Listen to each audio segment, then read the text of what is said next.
In a prior video, we were exploring a new concept, the depressive position, and I just started talking about what was necessary to separate, experience loss, and move forward in life.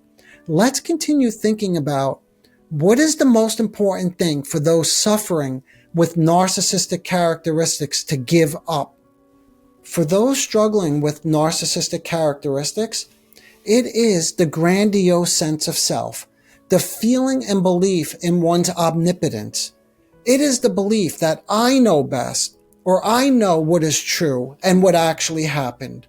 I have a claim on reality because everything that's right and correct and good, that lies within me. In part, moving into this depressive position entails giving up omnipotence and facing limitations. You may now be saying, but I know my limitations. And you might remember earlier I mentioned self-accusations and how at times you slip into the mindset of you're lazy or you're a loser or no one really loves you. But I want to make something clear. This is not recognizing limitations. This is simply inflicting damage on oneself, or what might be a sadomasochistic humiliation, which is either directed at oneself or others, oftentimes for not living up to some sort of ideal. So you don't live up to an ideal, right? Some image of perfection that you had in your mind, or the way someone should have treated you. Then comes this sort of these self-accusations. This way of thinking can lead to depression, which is very different than what we are referring to as the depressive position. And I'm sorry if this is getting a little confusing. I do apologize for that. But just to make the distinction between the two very clear, in depression, you are likely to suffer with anxiety and persecution, to harbor resentments, and to deploy manic and obsessional defenses. They all aid in denying the reality of loss. In the depressive position, this path leads to facing the loss, facing one's limitation, accepting and mourning these losses while experiencing painful depressive feelings. They are still there. There is some guilt there, not the persecutory guilt that I was just describing.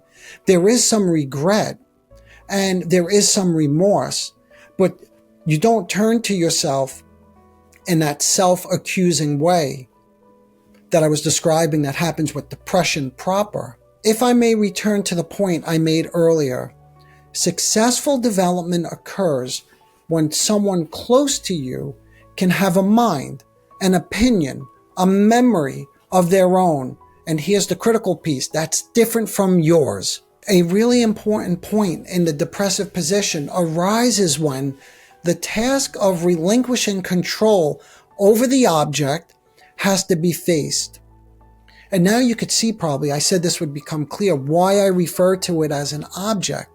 Because if you possess this other person and they cannot exist like with having a mind or an opinion of their own, they're not a whole person. That's sort of some of the language we use in psychoanalytic theory, but they're more like an object, which means someone or something that's there for you, but not in their own right. The earlier trend, which aims at possessing the object and denying reality, has to be reversed if the depressive position is to be worked through and the object is allowed its independence. In other words, if it's allowed to turn into a person, then we can use that term. Let me remind you of an example I gave that illustrates this point. In episodes 9 and 10, I spoke about trauma-bonded relationships and gave an example of a guy whose relationship came to an end multiple times. I'm thinking about this example now because when he pulled away and she wanted him back, despite knowing it was not a healthy decision, he took her back because she said, "You are the love of my life. I want to heal and grow together." After exploring what those words meant to him, not telling him he needs to get a restraining order or quote unquote, move on with your life, I said I would try to understand and listen for what he imagined would happen with this reunion. Were there thoughts and feelings that he could omnipotently repair her, or somehow she is converted into the loving, accepting person that he so desperately and obsessively was seeking? When she broke off things again with him, after a couple months, he sent her a letter. In this, I demonstrated how he cannot let go. The need is compulsive, and the fantasy of loss is experienced as potentially catastrophic, leading to a fear of something, maybe inner emptiness. Who knows what? We don't know what, because the loss is often avoided. That's the whole problem. And that's why development becomes arrested or stuck. I have heard many examples like this. Take, for instance, the fellow who ends a relationship, but remains in contact with this person, connected in some way, and has not told anyone that the relationship is over. This fellow gets upset or anxious when going out with family or friends because he thinks that they're going to ask about this woman. But what he does not think about is why he keeps this breakup a secret, and in a way, in his mind, keeps the relationship alive. He does not make the end of the relationship feel real by sharing this information with those closest to him.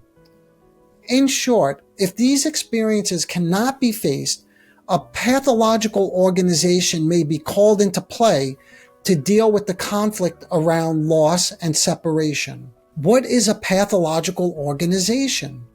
What does this mean? We have to wrap it up here for now, but if you're interested in hearing more about why you may stay stuck in life and how to overcome this challenging experience, please be sure to subscribe to this channel so you don't miss the next video on this topic. If you're interested in doing a much deeper dive into the complexities of loss, separation, narcissistic characteristics, and defenses, please check out my podcast where I go into far more detail. Okay, bye for now.